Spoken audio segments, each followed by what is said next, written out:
Celia and I took the express elevator up to the 107th floor of the North Tower. And that shit's fast. I bring some of my collectors up there on a regular basis, so I'm kinda used to it. I looked over at Celia though, and I thought she was gonna be standing in her lunch before we got up there. I could tell she felt her stomach pulling out of her ass. I put my hand on her shoulder and asked, "You all right?" Yeah, she said. Of course she was all right. She was always all right. I didn't want to laugh because I knew she'd get on my ass about being a dick if I did. She kind of stumbled out the doors and into the long hallway that ends at Windows on the World. I walked into the main restaurant, but we weren't eating there. That's just a tourist joint now. We were heading to Cellar in the Sky, this little restaurant inside a restaurant that's very she. They only serve 36 people per night. But I got to the cellar's door, and I realized that Celia wasn't next to me anymore. I turned around and she'd gone 100% tourist on me. She was staring out the windows overlooking Manhattan. Yeah, from up there you can see nearly the entire island, like Chrysler, Empire, a blurry Bronx on the horizon. And she was gawking down at the street a quarter-mile below us. And she said she'd seen the tops of these buildings nearly every day for 7 years, but she'd never actually been up in them. She lifted her head and said, "I should shoot from right here." I patted her back toward Cellar in the Sky, thinking, come on, lady, we need to get to our reservation. That place actually makes it feel like you're in Napa. Kinda. A guy plays Thelonious Monk's Round Midnight on a classical guitar, and white arches curve overhead like you're sitting under a trellis, and this lighting effect beams shadows of grape leaves onto the walls. Celia took it all in and said, "It's kinda cheesy." "Maybe," I said, "but every plate is $90 of cheesy." Celia and I wouldn't say that we came crawling back to each other on hands and knees. No, but she sure as shit made it feel that way. I'd been watching Johnny one week, and all week long he made jokes mentioning Celia. Not great jokes, but it's Johnny fucking Carson. Celia was Johnny's material, like the garbage barge or something. I couldn't believe that. So it started nagging at me. That first night, I just thought it was funny that a nobody like Celia got name-checked by the king of late night. But by the 5th night, I needed to reconsider my sales methods. I asked Kelly if we still had any more of Celia's shit that she hadn't picked up yet. What was this thing that gave Arnie Heacock's goosebumps? I ended up slogging to her apartment in the Lower East Side like some lovelorn schmuck. And even then, it was her roommate who finally let me in to see more of these things. I might have begged afterwards, but it wasn't hands and knees. No, it wasn't. So we went to Cellar in the Sky for some celebration.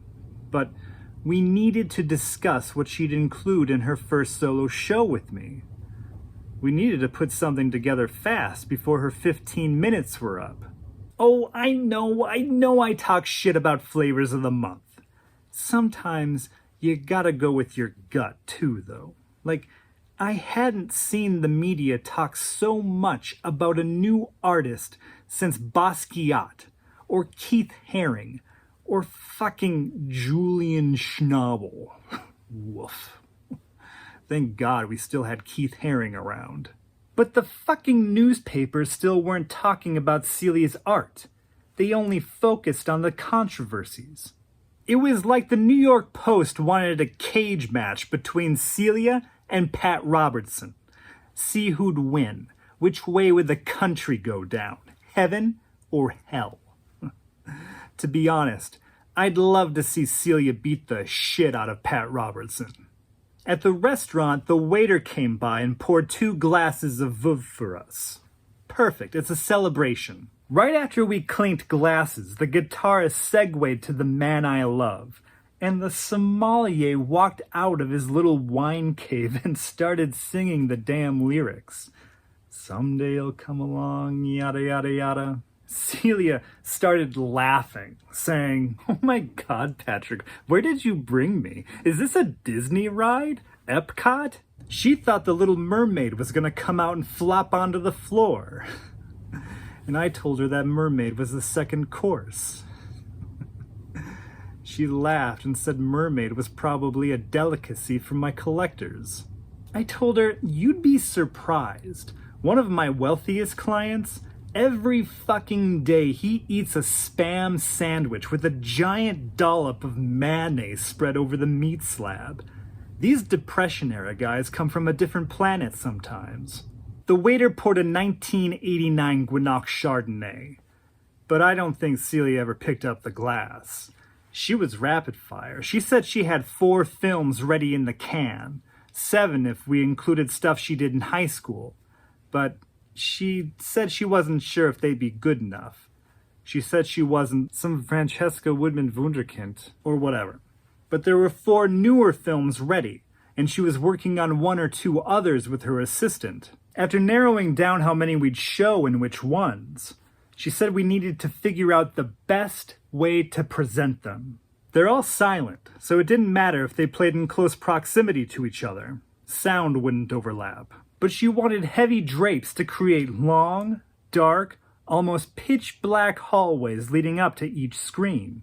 That gallery was right off of the street, so she thought it would be too hard for somebody to fully give themselves to the art when they came in to see it. She wanted people to have a desensitizing little walk, so the films wouldn't be ruined by whatever they'd been thinking about on the street. I finally stopped her and said, "Let's not get too ahead of ourselves. I thought we were showing her photographs, prints from the figure drawing series and whatnot." She tells me she never said that. "It's what I assumed." "That's possible," she said. "That you assumed, but I never said that." God, she can get on my balls. "Something like figure drawing is what the newspapers expected," she said. Fuck the newspapers. I told her we weren't in a position to fuck the newspapers. "Look," I said, "you've only had 1 solo show, and it was the figure drawing series. The group shows that you've been in used the figure drawing series. It's what the collectors know at this point. It's what the collectors want. They've barely gotten to know you. They want the thing that they already know. If we start showing them films, they'll get confused and walk away." She's telling me that's bullshit, how I couldn't sell any of her photographs just months earlier. No, I didn't exactly tell her that I wouldn't waste my time selling them then. But things change fast. I said, now that you're legitimately in the news, now that talk show hosts are mentioning you by name, collectors want what's changing the culture. And I agree with them. This moment of yours is a part of history, whether you like it or not. She got all pissed and said, "Talk show hosts are joking about me." Oh, I didn't know that Celia Merode couldn't take a joke. She said she refused to go backwards. She wasn't showing the figure drawing series again, just the films. "Look," I said, "do you want to get down to brass tacks? Collectors don't take films seriously.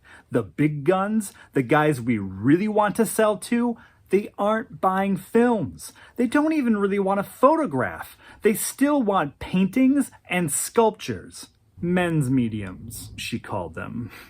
I wasn't talking about feminism. I was talking about keeping the lights on. I had to sell 10 photographs to make as much as 1 painting.